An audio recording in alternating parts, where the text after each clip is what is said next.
Hey, what's up, guys? It's Combat Saturday. For my Canadian friends, I hope you had a good Canada Day. And for my American friends, your day is coming up soon on Monday. So, anyways, um, so what I wanted to discuss today was the most important element of not only Wing Chun training, but I mean combat fighting in general. Okay, and that is having forward intent. Okay, forward intent, and just we like to say always think hit. Okay, the thing about uh, all arts, Wing Chun in particular, is a lot of people who do it really shouldn't be doing it. They don't have the right mindset for it. Okay, you can say the same thing about the peekaboo style boxing. Okay, you need to have an aggressive mindset, and you need to attack. Everything is about the attack. Okay, always think hit. If you do a defensive movement, it's to facilitate an attack or put you into a better position for attack.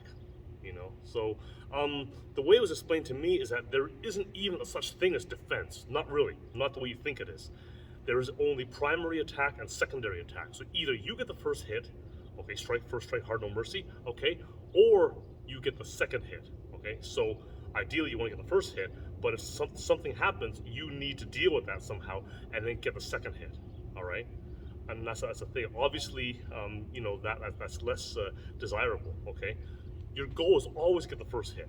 I see a lot of people who teach in a really stupid way, where they'll have someone just standing there, and then wait for someone to come in, and they're going to just effortlessly deal with it, and they're going to do 10,000 things to their outstretched arm, whatever. It's never going to happen. Okay, that arm is going to come out and back in a second. You won't even see it. Okay, you have to get in there to attack. When he retracts the arm, you got to get back in there and close that gap and get right into a space. Okay, be aggressive, be a little insane. Okay, and when you hear about smaller people defeating larger people, it's not like when you watch in the Karate Kid or in the movies when someone does some kind of move and it's really effortlessly and things like that. And I mean, that training is still important. Don't get me wrong, to learn the correct energies and things. But when a smaller guy beats a larger guy, it's because the smaller guy goes psycho. Okay, and that's the thing they don't show in the movie so much, but uh, believe me, that's reality. Okay, the smaller guys don't think about Mr. Miyagi in Karate Kid. Think more of a rabid Wolverine. Okay, and then you get a better idea of what it's all about. All right. So on to the training method. Now, you see, I have two training devices here. One is a wooden ring, and one is the iron rings, the Shaolin iron rings. Okay. Now these actually, I don't know if you can buy this anymore. Actually, they were made by someone in New York called named Stephen Corum, and these are called the butterfly rings, the dragon rings. So it's kind of like handcuffs. You see, the two rings and they're joined together. So it's very useful to do other techniques, and it has a lot of benefit to it. But for today's purpose, what I'm going to do is I'm just going to double them up the way I use traditional Shaolin rings. Okay. All right. So anyway, on to the training method, and this is the most important training method in Wing Chun. Okay, at least I think it is, and a lot of people would agree with me. All right, and that is to train the forward intent and to train the correct energies. And this is all from the first section of the first form, the Silun Tao. So Silun Tao in Cantonese, it means like the little idea. So everything starts with a little idea and expands into a big idea, right? But developing these energies is so important. Okay, now, so what is the movement? Okay, after so basically you would open the form, all right, close it, get into your hand. So you can do double gan sao, right? This defines the center line. You would punch, xun sa, punch, xun sa. Bring it back. Now, this is the part I want to get to. Okay, you're gonna bring that arm out here. It's gonna rub along your rib cage. And when you're doing this, you're focusing on the outer edge of your forearm right here. This is the meditative aspect, okay? You're focusing on the outer edge of the forearm. This helps get your elbow into center, okay? And one thing, just a side note here, some people tell you that you absolutely must get a complete in center, and they'll take your arm and shove it in there, okay? It depends on your body structure. As long as it's in center as far as you can get it, that's the main thing, okay? Now, some guys are really, really skinny, and they can get it right in center. You see that, I mean, their whole body's about this wide, they can get it right in there, okay? Now, you know I'm not a flyweight, okay? So, it's a little harder for me to get it all the way in center. I don't try, okay? But by focusing on that outer edge of the forearm, it's as center as I can get it, all right? So it comes out here, focus on the outer edge of that forearm, okay? Because when we're deflecting, we're doing a tan sao, for example, right? Right? Get that and bang, okay? So get that outer edge of the forearm coming out. And when we get here, I do a Hyun Sao, circling hand, keeping the elbow down. There's a little Jut Sao, and I'm bringing it back. Now what I'm focusing on is this outer edge, because even though I'm going back, I'm still thinking forward. I'm like, something's like a force is pushing me back, but I'm thinking forward. I'm thinking, not pushing like, but just having forward energy, okay? All right, forward energy. Okay, and now I turn to Fuksao hand. Fuksao, this is, okay, and now what's happening is my elbow is pushing out. Because elbow energy, elbow power, when you punch, when you do deflections, right? When you drive in there, it's the elbow power that really, the elbow power, what drives the whole structure of the body. Bang, right? Bang. So you get that elbow structure, okay? And you do that 3 times. And then finally at the end, it will be like one, like a pak sao, back to center, and palm. Yun sao, and there. And of course you do the same thing on the other arm. That's the first form, okay? This is by far the most overlooked, the most ignored, rushed through. I mean, they don't ignore, but they rush through it. They don't really see the real benefit. They don't get a full training benefit that they could be getting from it, okay? I remember when I was learning, a lot of guys would just, oh, hey, you watched a game yesterday? Oh, yeah, and they're not really focusing on what they're doing. This is a very effective form of meditation. Okay, so once again, I'm going to do a bit quicker than you should, just to explain it, okay? But I'm going out, Hyun Sao. So I'm going out, focusing on the outer edge, focusing on this part of the forearm, focusing on the elbow, focusing on this. Elbow, here, elbow, here, and then pak sao, back, palm. Finish, okay? No, okay.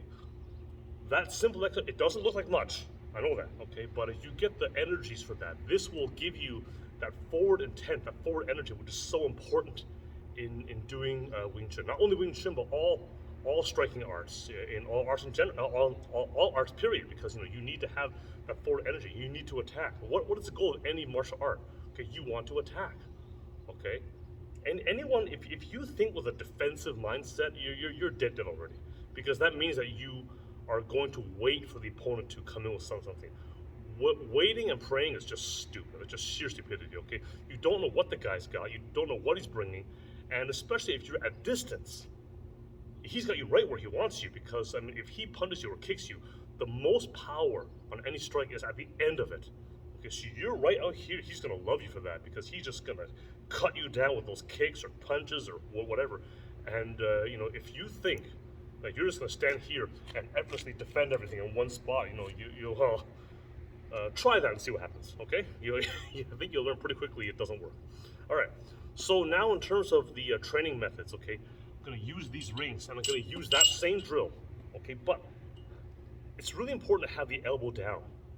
A lot of people, when they do the elbow comes out, so this way what we're doing is we're actually making our elbow and forearm heavy with the rings, okay. I mean, these have some weight to them.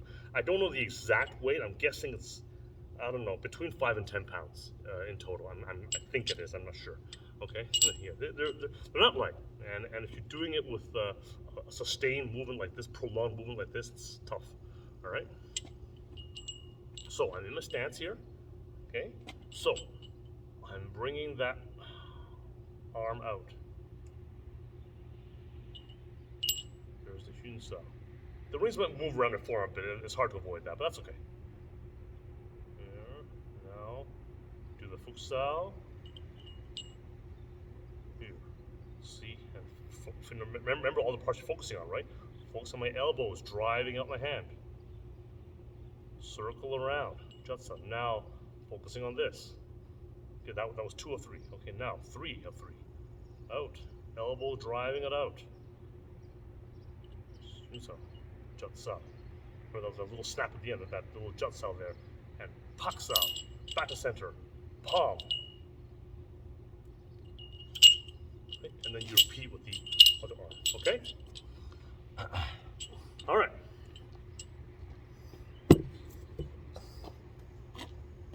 Okay, so now that brings us to this.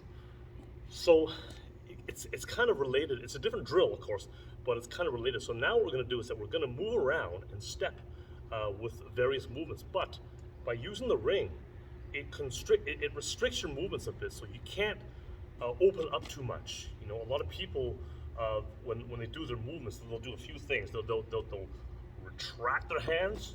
They'll open up too much, okay, or both. Okay, and that's not what you want. Proper positioning and not pulling back. Don't telegraph. Don't give away your intention. A lot of people will do that, even at advanced levels. I've seen it. They go, they wind up for it. Okay, and a good opponent will see that. So this ring helps combat that and the correct positioning too. Okay, so we're gonna do now. We're gonna do the tanda. Tanda is tan means like beggar's hand. You know, got some change, man. You know, like that. Okay, so tanda is beggar's hand. So there's a tan, and da is the punch, the hit. Okay, it doesn't need to be a punch. It can be a palm or anything, but it's a da is just some kind of a hit. Okay, so tanda like 1, 2, 3. So you don't want to do this. I don't want to bring it like this and like this kind of thing, winding up. You don't want to do that. I want to go here, right there, right. So right from here, someone's over here, right? Right there. Someone's over here, right there, okay? So with the ring, it helps train you because with the ring, see, I can't actually go all the way. See, I can't extend my arms fully, okay? But, well, the tan side should never be extended fully anyway, okay? But I can't extend my punching hand either, okay? Boom, right? Now, I don't want to bring it back here because I'm going to feel that. The ring is right here. I can sense that there's a ring here. I can touch, I can feel it. My arms, right? So I'm here. Now I gotta get that little Hyun Sao. There's a little Hyun Sao. And a little Hyun Sao. Yeah. This Hyun Sao movement is very important in Wing Chun. There's a lot of uses for it, okay? But it helps to flow and things. And you know, it's not something you try to do. It's just something that kind of comes out when it's needed. Okay. Okay. All right. So that's the drill here. Okay. So here, 1, 2. See how it's hard for me to bring it back, right? It's, you know, I have to stay into the correct position. Okay. And one good drill you can do with this, okay, is now we have the drill with the rings, okay, to develop a forward intent, forward energy, and now to develop the correct stepping and the right feeling as you're moving forwards and backwards and striking and things. This is forward step through drill and then step back through drill. Okay, retreat through, advance through, retreat through. Okay, so here I'm going to tanda. Same thing. Okay, so 1, 2, 3. Now I'm going to take this leg. My right leg here is in front. I'm going to step it back. 1, 2. I see I'm on an angle here. See? 3. See? Now I started with my right leg before. Now I'm going to start with my left leg. So 1. So by doing odd numbers, 3. Now step back. 1, 2, 3. By doing odd numbers, you can go side to side. So you don't have to worry about saying, how many did I do on my left or how many did I do on my right? You know, you just keep on going, and you know you're changing sides every time. You know, the worst case scenario, you might do 1 extra. Okay, that's okay. All right. So remember that. So again, you know, to more review here. So go 1, 2, 3, and it comes back and goes 1. This hand kind of hooks a bit 2, 2, 3. That's like a hooking energy, right? And it represents as it goes back, because if I'm doing my exercise, this other hand has to come back to guard. I don't just leave it there like lazy, going, no. I mean, this is ready. This hand is out, but this hand's in the chamber, ready to fire. Bang, bang, bang, right? And there you go. Okay, so, okay, those are your drills. Okay, you got the iron ring drills. Remember the sequence, that the ceiling tile first section sequence, and the wooden ring. Okay, now those Shaolin rings, they're a lot harder to get than the wooden ring. The wooden ring you can just get on Amazon for $15. Okay, the Shaolin rings, you might have to dig a bit for them, but they're worth it to get. And these dragon rings, butterfly rings, I don't know anywhere you can get them anymore. I tried to contact him a while ago, I couldn't find him anywhere. So anyway, but if you can find him, his name is Stefan Koro. All right, and at the time he was in White Plains, New York, and it's a fantastic training device. Okay, so anyways, hope you found this useful. If you have any questions, as always, let me know, and talk to you soon. Okay.